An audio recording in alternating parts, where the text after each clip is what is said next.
মালা বিক্রি করতে এসেছিলেন এক মায়াবী চোখের ষোড়শী, কিন্তু এই মায়াবী চোখের ম্যাজিকেই যেন নিমেষে বদলে গিয়েছে তার জীবন, তার যাপন। মেয়েটির নাম মোনালিসা।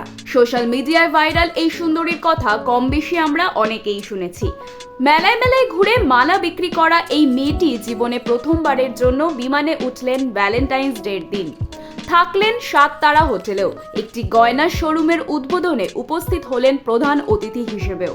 তাকে নিয়ে নতুন এক ছবি তৈরি করার কথা ইতিমধ্যেই ঘোষণা করেছেন সনোজ মিশ্র। জানা যাচ্ছে ছবিটির নাম হবে দি মণিপুর ডায়েরি। কিন্তু কত টাকা পারিশ্রমিক পাচ্ছেন মোনালিসা তার প্রথম ছবির জন্য, তা জানলে আপনার চোখ কপালে উঠবে। জানা গিয়েছে এই সিনেমায় অভিনয়ের জন্য পারিশ্রমিক হিসাবে 21 লাখ টাকা পেতে চলেছেন মধ্যপ্রদেশের দরিদ্র যাযাবর পরিবারের এই মেয়েটি।